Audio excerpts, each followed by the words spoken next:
It's that time once again, press fans, coming to you from Altman Studios in downtown Brentwood, to your ears wherever you are. This is Clocked In with the Press. I'm your host, Jake Menez, and I'll be joined today by the Press's publisher, Greg Robinson, and Oakley's city manager, Josh McMurray.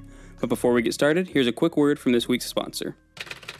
This episode of Clocked In with the Press is sponsored by Bill Brandt Ford at 8100 Brentwood Boulevard, right here in Brentwood. For award-winning sales, service, and all your Ford needs, think Bill Brandt Ford at 8100 Brentwood Boulevard. Thanks once again to this week's sponsor. I'm here now with Greg Robinson and this week's guest, city manager Josh McMurray. How you guys doing? Real good. How are you? Very well, thank you, Greg. Oh, great to be here. Josh, welcome to our podcast. Yeah, thank you so much. Thanks for inviting me. Really happy to be here. So let's zoom out and let's get a big picture of you, Josh, before we go on to the news that's going on in the city.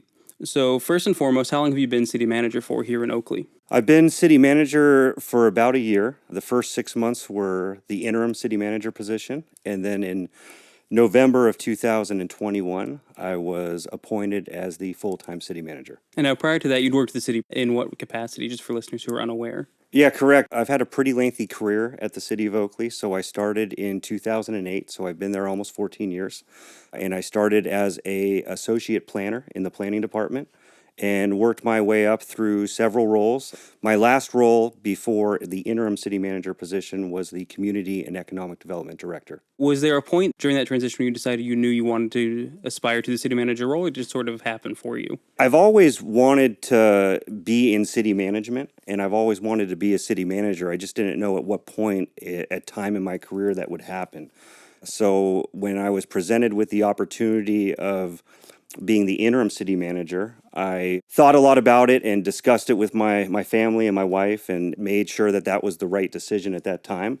You know, you can't plan everything in life exactly as you want to, and I decided to jump right in and start my city management career last year. So I'm going to zoom out a little bit more. Before being with Oakley, what city were you with before? I've worked for two cities prior to Oakley. So I started my career in the city of San Diego, and then I worked for the city of Santee, which is a smaller city within San Diego County, before coming to the city of Oakley. And so here's the softball question. Why Oakley? So I picked Oakley for a couple reasons. I'm familiar with the area. I graduated from Liberty High School. I attended my senior year of high school at Liberty. Been coming up to the Delta area since I was a little child and boating and enjoying the Delta. When we were in San Diego, me and my wife, we had our first child in 2007, and we wanted to get near family. So the opportunity presented itself. I found the job in Oakley and applied, and the rest is kind of history. So speaking of the job, now that you're in the city manager role, what does a typical day in the life of Josh McMurray look like? Gosh, I wish I could give you a typical day. I mean, I start every day with obviously a calendar of meetings and things to do and a list of items I want to accomplish, but very rarely do I get to, start checking things off the list on a daily basis. It's really, what's the fire, what's the emergency I need to deal with at that present moment. It's meeting with, department heads and staff and community groups and discussing issues that are relevant at that day and time. So there is no real set agenda or planned day. I try to meet with my leadership team, the executive team, once a week, each member for at least an hour a week to discuss what's going on in their department and set that direction and try to work through items and issues that are coming up. But I really don't have a set day. And that's what I kind of enjoy about this line of work is that every day is different. And, when you have an opportunity to do something today that you might not have done last week. To that point, you said that was one of your favorite parts of your job. I was going to ask, what are the pros of your job and what are some of the challenges to your job as well? The pros, definitely having the variety of work. I really enjoy that. That's what I liked about the planning field where I started my career, is that you really had a variety of work. You weren't working on, every project was different, had its own different, issues and circumstances. Some were, the community liked those projects, and some projects, the community, you had to work through opposition and things like that. So the city management and manager role is somewhat the same in that, you're dealing with issues that affect the whole community, and you really try to find a balance. So I enjoy that. Some of the things that make it complex are you can't please everyone. And, I think in today's day and age, it's even more prevalent. And, I want to be a solution seeker, and that's something I really pride myself on is not saying no. and really trying to work through issues and trying to find a solution, whatever that may be. But really, understanding and coming to terms with that you're not going to please everyone. That's probably the biggest con of the job. What is the solution you recently found to a community problem that you are proud of? One that's very relevant is the Oakley Library issue. Right now we have a library in our city that's operated by the county, but it's being operated out of Freedom High School in a very inadequate facility. The space is about 3,000 square feet. The library and the library staff do an amazing job. They program that facility and use every inch of that facility, but it's just not adequate for a city of almost 45,000 people and growing. So something that I'm very proud of, and the city council just recently approved, is an agreement with the county to hopefully secure some land. There's the old Delta substation on O'Hara Avenue. It's vacant right now. That occupies half a city block. The city of Oakley owns the other half of the block where the senior center currently sits in an old fire station, also another inadequate facility. But really bringing an agreement to the city council that shows the commitment not only on the council side and the city side, but the Board of Supervisors and the Contra Costa County side to work together to find a location to house a new library to meet the needs of the citizens of Oakley today. Right, and a lot of that is really just modernizing as the city's grown and having the facilities continue to be able to sustain that growing population. Correct. We have a changing demographic. We have a lot of new residents that have filled all the new homes that are being constructed over the last several years, and their demands are different and changing. And they're demanding, an increase in city services, and we should be able to provide those services to these residents. We're not a little small town anymore. We still want to maintain our small town character and all the things that we do to show the community that we are small. But when it comes to facilities and needs, we do need modern facilities for our community as we grow. And ends up being a real balancing act is getting those two halves to coalesce.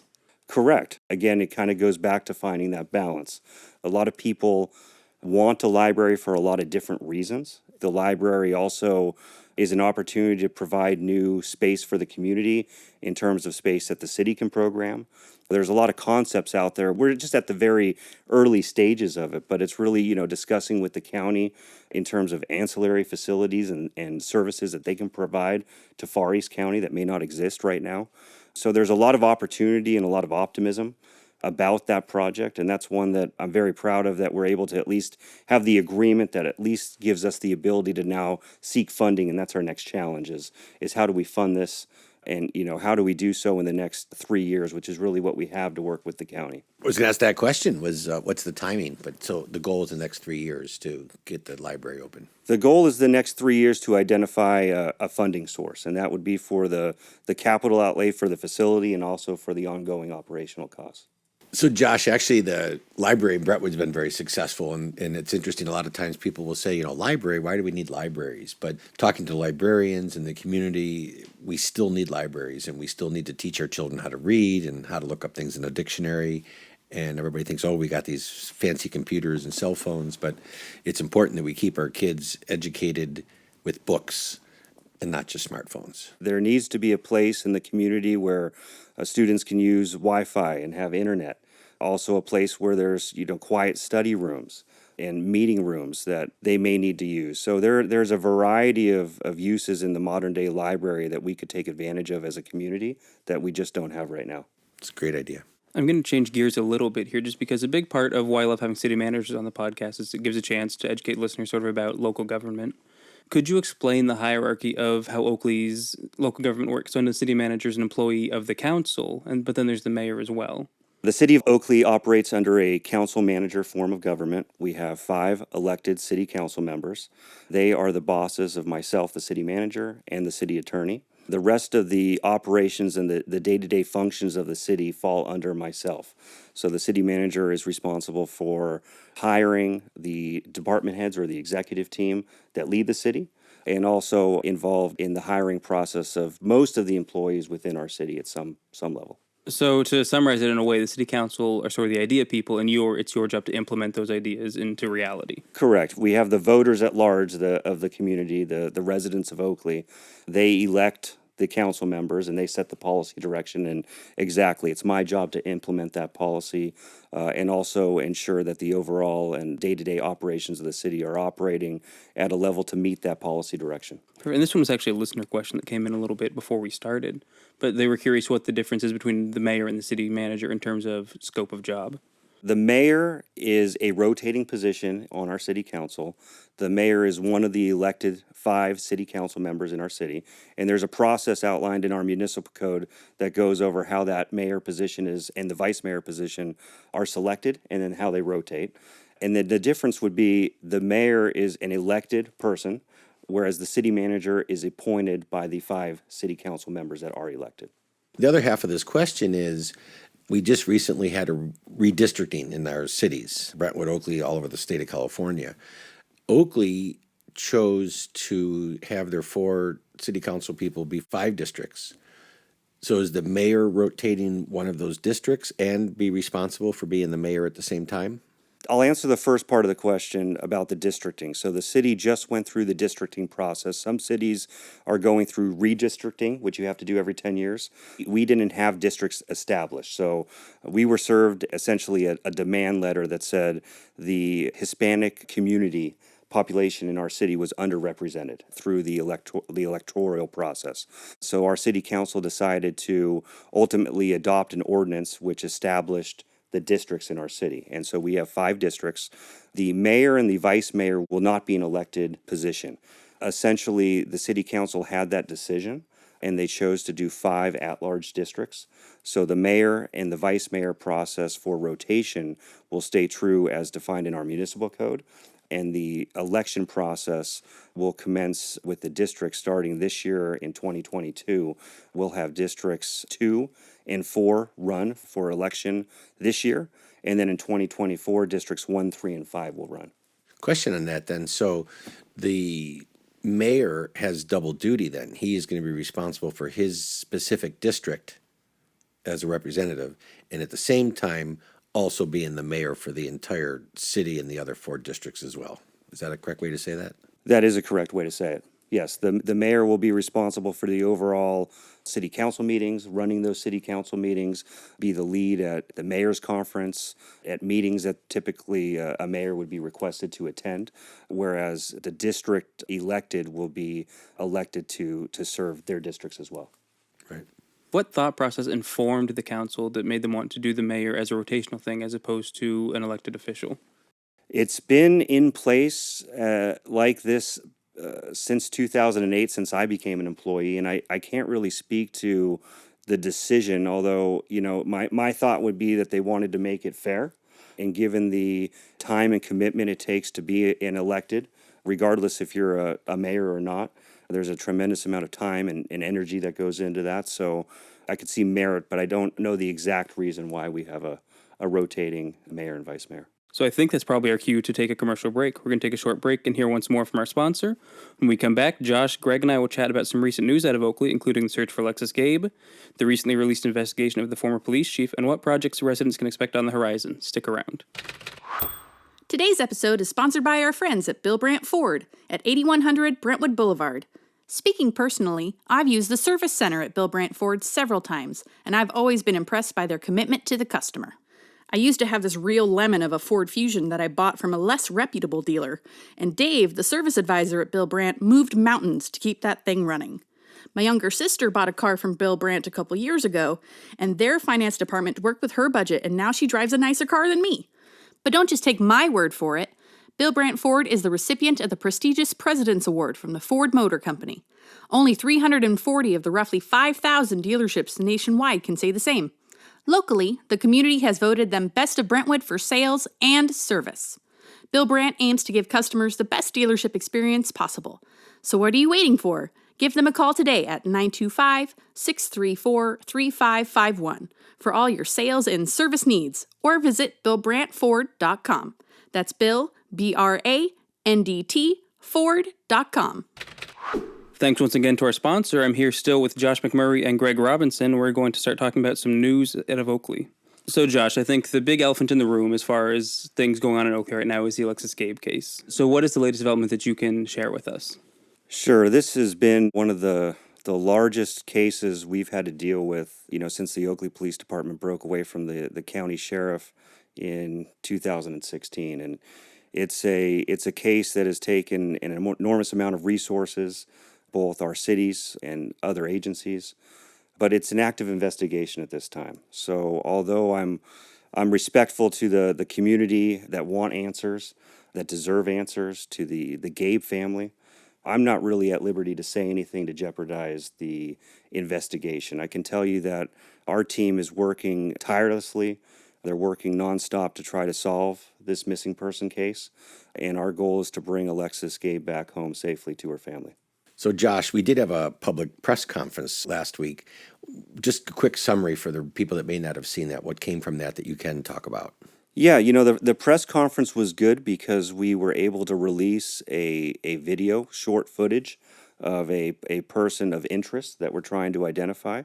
And, really the press conference was an opportunity for us to tell the public that we need their help, that we're looking for information, that we're going to be able to give information as it becomes available. And that piece of information that we gave, that video clip, I saw played on news media in the area. And that was the purpose of the press conference, was really to solicit the public to help us with that image and to see if we can use that to help solve this case. Right.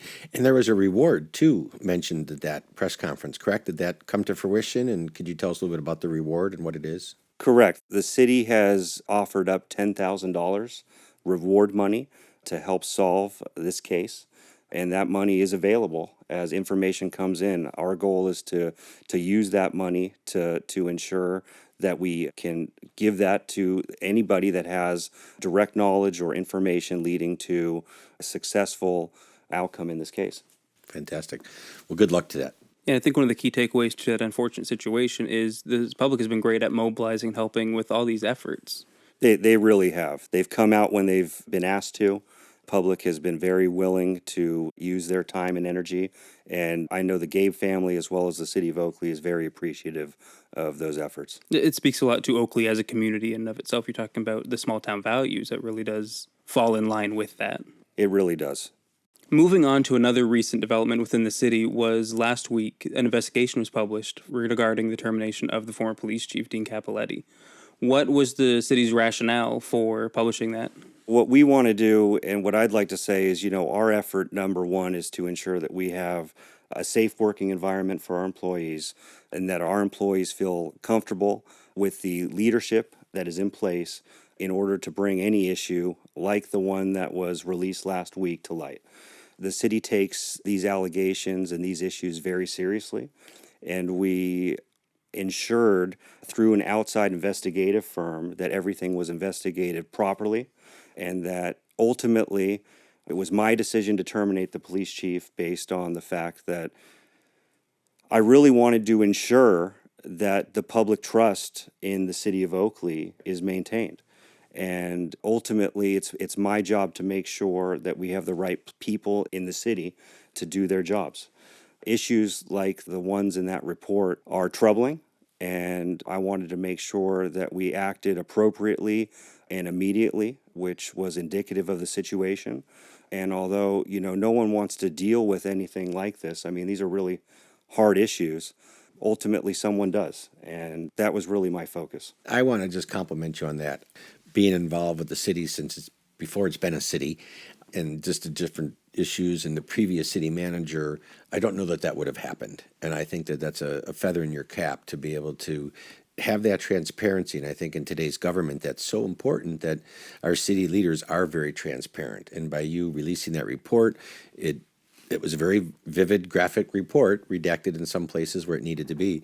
But good kudos to you, and moving forward with that building of the relationship of the city again is important. Yeah, no, I appreciate that. And that's been my goal ever since I was appointed city manager, is to really make sure that the city is as transparent as we possibly can be. And that goes to everything that we do. So I appreciate those comments and the fact that people notice that, because it really is important to me. There isn't anything that we do inside City Hall that we should be hiding. We should be as transparent as possible. We're using public dollars to do everything that we do, and we owe it to our residents and our business owners to be transparent so that they can see what they're providing in terms of, tax dollars and sales tax dollars and revenue streams to the city are used appropriately. I think it's a great transition into our next topic, which is the strategic plan and just what the city has on the horizon. I know the strategic plan was just recently approved for the city, so I'm curious what projects residents have to look forward to. Sure, that was a great process, a real good example of involving the public, again, being as transparent as possible. We, for the first time that I can remember, brought in a facilitator to help facilitate our strategic plan process. We held multiple public meetings, community surveys, interviews of staff in the council, and really tried to make sure that everybody that had something to say and had a thought about what the city is doing was heard. I think some of the biggest projects in that strategic plan, I think, deal with infrastructure. We're a growing city. We have a lot of county roads that we ultimately accepted when we incorporated a little over 22 years ago. But we need more infrastructure, and we need modern day infrastructure. So a lot of the projects that are inside of that strategic plan dealing with infrastructure, I think, are the most important, because how do we grow, but how do we move the people around to make sure that we're circulating not only efficiently, but safely? Specific couple projects happening on Main Street. I see a brand new building being built there at the top of O'Hara. A lot of paving going on as you're coming into town. Tell us a little bit about what's happening there. Sure, yeah, those two projects specifically. So right in our downtown, we have a real exciting project that's coming out of the ground. It's a 10,000 square foot commercial building. It'll be a restaurant and retail. Going to have a real nice, attractive look, a lot of brick on the facade. Going to be a great centerpiece to our downtown, and it's right at the northwest corner of Main Street and Norcross. And then we also have at the east end of the downtown, a little bit further east, right towards the Main and Cypress intersection, Tri-Delta Transit is constructing a park and ride lot. So that park and ride lot is just taking shape. They just installed the landscaping last week. The street is going to get striped this week, and that project will really provide a nice facelift to that section and that entry kind of as you're coming into the downtown from the east end of the city. And then there's rumor that you might have a train stop coming as well. We do have a train stop coming, and it's not a rumor. That is the truth. I've had the opportunity to work on that project since 2014, so I'm intimately involved with that project. And we just had a design meeting with the Rail Authority and their design team, who is designing the platform. And it's a fully funded project, not only to design but to construct the platform. But that project is well underway in design, and the city is going to be constructing 300 space parking lot and some ancillary facilities to serve the train platform in conjunction with that facility being constructed next year. When would the residents see some construction of the platform start, and when would it then be done? How long of a project? I think it's reasonable to say construction will start next year, and it has the real potential of being completed next year. We're not talking about a lot of vertical construction. This is a lot of horizontal at-grade construction, a lot of concrete, a lot of asphalt, a lot of landscaping. So those types of projects can move fairly quickly. We're under design for our project that we're responsible for, and as I said, the Rail Authority is designing theirs, and a real good chance of having something operational towards the end of next year, if not early 2024. So taking off your city manager hat for a moment and just speaking as a private citizen, what project are you most looking forward to? I think for me, it's really the library project, and I go back to that because I don't just see a library. I see the opportunity for the city to take a whole city block and really transform it into something that we just don't have in the city right now. And that could include housing, could include space for community services, could include space for nonprofits, the veterans, the seniors, other groups that need space or have inadequate space. So I really foresee that project as a catalyst to our downtown. You have that opportunity along with the Real Train platform project and the 10,000 square foot building that I talked about earlier. And there's a lot of other interest in our downtown, whether it's vacant property or buildings that need to be rehabbed. So The downtown in general is something that I'm just, excited about in the years to come. And that's really what I want to see. I want to see that library project take shape. And another topic about business coming, you have a new tenant in town, maybe not so new, but I think it's a company called Amazon. So how has that impacted the city, and is there some tax revenue that will be generated by that, and what might be some of the future benefits of having a company like Amazon in your backyard? Sure. Another project that I've had the opportunity to work on while I've been at the city, and we have a new logistics center, and I say new, but it's almost completed. There's 3 of the 5 buildings have already been constructed, and just to take a step back, this project was approved in December of 2019, started construction right about the time the pandemic first started in 2020, and they really haven't stopped. So they've been moving at a really warp speed, have 3 buildings up and running.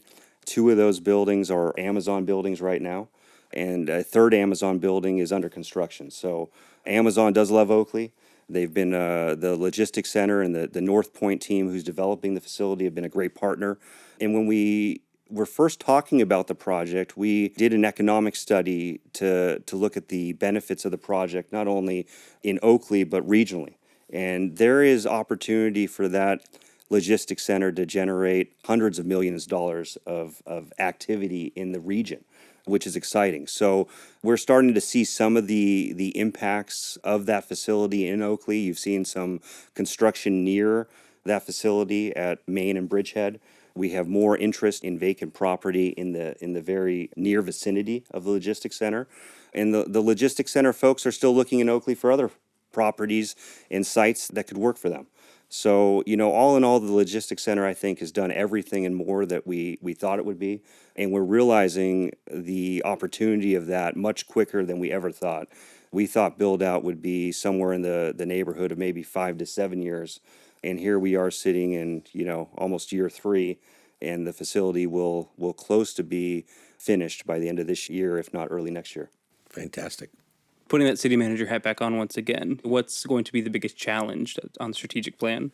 The biggest challenge is funding and revenue. We're a city who relies heavily on property tax revenue. We don't have a huge tax base. It's about 10%, under 10% of our general fund revenue comes from sales tax, and we need to boost that. Greg, you asked a question about tax dollars. Are we seeing that realization from Amazon? And the way those facilities generate tax dollars is very tricky. And there used to be a county-wide pool of tax dollars from these logistics centers that can then get redistributed out to cities and counties. There's been legislation that took that away. So now you really need to be what's defined as a regional facility in order to take advantage of that. And Amazon controls that destiny. The city, unfortunately, doesn't. So although we have the opportunity to really capitalize sales tax dollar-wise with the size of the facilities that we have, that's almost a to be determined, and we'll kind of have to see how that goes. But really, it goes back to attracting business, generating sales tax dollars to make sure that we can accomplish everything that's in that strategic plan, because it's an aggressive plan. There's over 100 objectives in there for us to complete over the next several years. And we're going to have a changing council come at the end of this year. And, there's going to be opportunity to kind of look at the plan again early next year and make sure that we're capturing everything that the now and the new council after the 2022 election will want to see in that plan. So for me, it's finding the dollars to make the projects happen. That's a great answer, Josh. Thank you. So as we're getting near the end here, are there any topics we need to talk about that we haven't brought up already? Anything you would like people to know? I think I'd like people to know that we put on a tremendous number of events as a city. We have a really small recreation department, 3 main people in that department, and a lot of part-timers that help back up the full-time staff. But we put on a number of events throughout the year, and we're just kind of hitting our stride right now as we're leaving spring and entering summer with our summer concert series. And we just had the first one a week ago, a huge success, and we have 5 more that are partnered with our Friday Night Bites, our food truck event in our downtown, and really just like the community to be on the lookout for those events. That's really what I think makes Oakley so special, is we're able to have these smaller town events at a scale of a city of 45,000 people, and those residents can enjoy. So really, I'm proud of our recreation team, what they're able to offer, what they're able to do. And I would just encourage the community to come out and enjoy the opportunities and the events that the city puts on.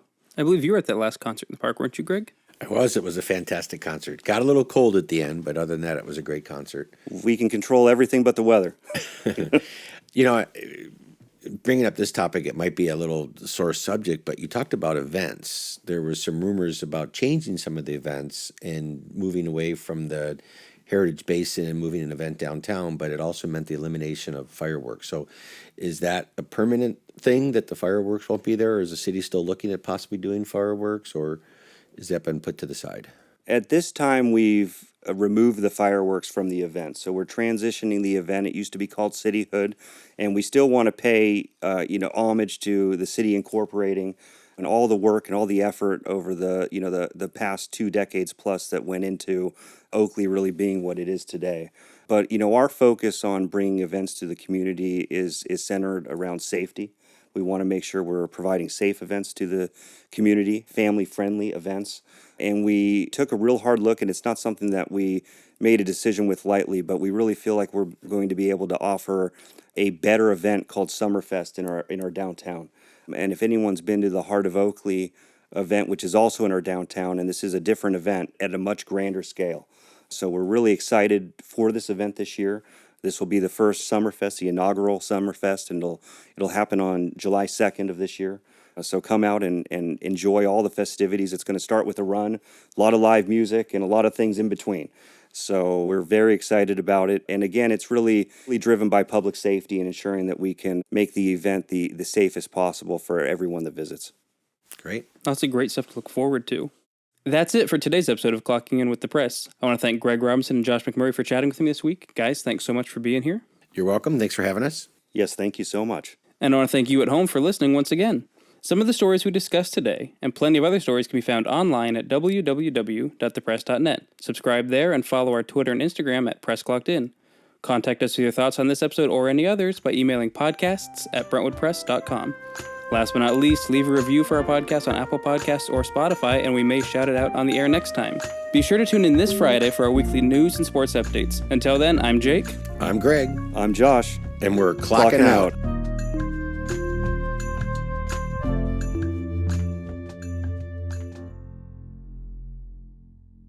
Once again, I'd like to thank this week's sponsor, Bill Brandt Ford, located at 8100 Brentwood Boulevard.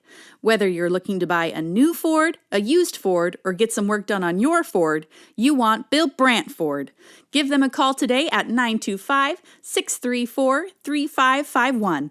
That number again is 925-634-3551. Or visit them online at BillBrandtFord.com. That's Bill Brandt, BRANDT Ford.com.